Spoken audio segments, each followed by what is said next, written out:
তো যাই হোক, সেজে গুজে তোমাদের সাথে যেহেতু আমি কথা বলছি, সেহেতু এখন চুলটা একটু ঠিক করে নিই, কারণ চুলটা এলোমেলো হয়ে রয়েছে, পুরো পাগলিদের মতো হয়ে রয়েছে, তখন বলবে চুলটাও ঠিক করেনি।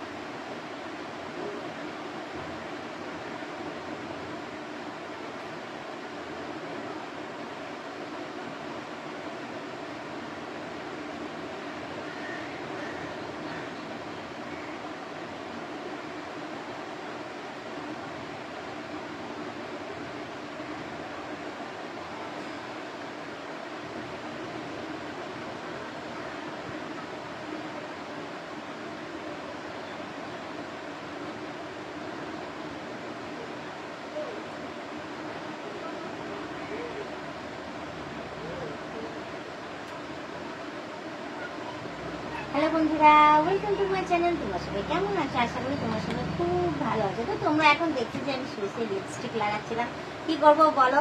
হ্যাঁ, তোমাদের কাছে তো লিপস্টিক ছাড়া মানে আসলে তো তোমরা কমেন্ট করছো, ইস বৌদিকে কেমন লাগছে, উস বৌদিকে কেমন লাগছে। তো যাই হোক, অন্তত পক্ষে মেকআপ না করি অ্যাটলিস্ট লিপস্টিকটা তো লাগিয়ে আসতেই পারি। কেউ একজন কমেন্ট করছে, বৌদি তোমাকে কিন্তু নাইটি পরে মোটেও ভালো লাগে না, নাইটি পরে ব্লগ দিও না, তোমাকে কিন্তু মনে হচ্ছে বাড়ির ঝিয়ের মতো লাগছে। তো কি করবো বলো, বাড়িতে নাইটি পরবো না তো কি করবো? হ্যাঁ, বেনারসি পরে ব্লগ করবো?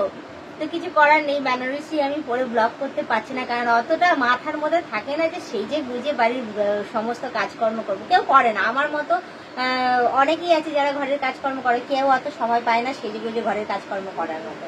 তো যাই হোক, আমিও সেরকমই, যখন আমি কাজ থাকে না আমার, তখন গিয়ে যে এখন আমার কাজ নেই, শুধু বকার কাজ রয়েছে, যার জন্য এখন লিপস্টিকটা পরে তোমাদের সামনে এলাম, যাতে তোমাদের ভালো লাগে দেখতে আর তোমরা সুন্দর সুন্দর কমেন্ট করো। এবার যখন কাজ থাকবে তখন তো আর লিপস্টিক পরে, কাজল পরে, সুন্দর জামা পরে তো আর ঘরের কাজ করতে যাবো না, সেরকম এই ব্যাপার।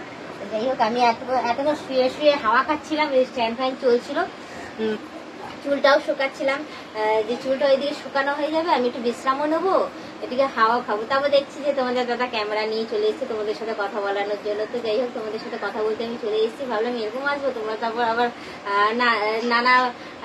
নানা মুনি নানা মত বলে না, তখন ওই তোমরা সবাই মিলে এক এক করে মত দেবে যে এরকম লাগছে ওরকম লাগছে, সেজে বুঝে আসো। তো যাই হোক, তোমাদের কথা মতনই অ্যাটলিস্ট একটুখানি সেজেছি, সেজে তোমাদের কাছে এসেছি। আর ফ্যানটা ওইদিকে অফ করে দিচ্ছি, দেখো সিলিং ফ্যানের হাওয়া তো গায়ে লাগছে না, এটা অফ করে দিচ্ছি, কারণ কিছু করার নেই, এটা চললে পরে আমি আর তোমাদের সাথে কথা বলতে পারবো না, ভীষণ আওয়াজ হবে, তখন তোমরা বলবে পাশ থেকে কিসের আওয়াজ আসছে, সেটারও কমেন্ট এসছে যে পাশ থেকে কিসের আওয়াজ আসছে, কেন এরকম আওয়াজ হচ্ছে, যার জন্য ওটা অফ করে দিয়ে এখন তোমাদের সাথে আমি কথা বলছি। তোমরা যারা নতুন দেখছো তারা অতি অবশ্যই আমাকে সাবস্ক্রাইব করে দিয়ে বেল আইকনটা টুক করে টিপে দিয়ে অল নোটিফিকেশনটা অন করে নেবে। তো তোমরা এখন ভাবছো যে আমি ক্যামেরার ওই দিকে কেন তাকাচ্ছি, একটা বিড়াল এসছে, দেখো বিড়াল এসে আমাদের আম গাছের মধ্যে কেমন করছে, ও মনে হচ্ছে না আম খাবে, এমন রিয়াকশন দেখাচ্ছে। তো যাই হোক, ক্যামেরাটা এখন আমার দিকে বলে আমি তোমাদের দেখাতে পারিনি বিড়ালটাকে। তো যাই হোক, সেজে গুজে তোমাদের সাথে যেহেতু আমি কথা বলছি, সেহেতু এখন চুলটা একটু ঠিক করে নিই, কারণ চুলটা এলোমেলো হয়ে রয়েছে, পুরো পাগলিদের মতো হয়ে রয়েছে, তখন বলবে চুলটাও ঠিক করেনি। তো আজকে মাঝখান থেকে শীতে করেছি, কেন বলো, সাইড থেকে না শীতে করে করে না চুলটা কেমন হয়ে যাচ্ছিল, যার জন্য না ভাবলাম যে আজকে একটু মাঝখান থেকে শীতে করে কিছুদিন আপাতত মাঝখান দিয়ে আমার শীতের গান থাকুক, তারপর আবার 1-1.5 সপ্তাহ বাদে সাইড থেকে শীতে করবো, কারণ চুলটা তাহলে সেফ থাকবে, সুন্দর থাকবে, বেশ অন্যরকম লুকস আসবে, ভালোই লাগবে। আর দেখো না কত চুল ঝরছে, মানুষ বর্ষাকালে চুল ঝরে, আমার তো দেখি গরমকালেও চুল ঝরছে, মনে হয় মাথা ঘামছে, তার জন্য মনে হয় চুলটা ঝরছে। এই চুলটা আর কি ঠিক করছিলাম, চুলটা ঠিক করতে করতে তো তোমাদের সাথে কথা বলছি, যাতে একটু সাজগোজটা ঠিক থাকে, মুখটা সুন্দর লাগে। ওর মধ্যে আবার দেখি চুল আমার ঝরে পড়ে গেল, অর্ধেক চুল, 3-4টে চুল বেরিয়ে এলো আমার। তো চুলটা এখন ঠিক করে নিয়েছি, এখন ভালো লাগছে তো?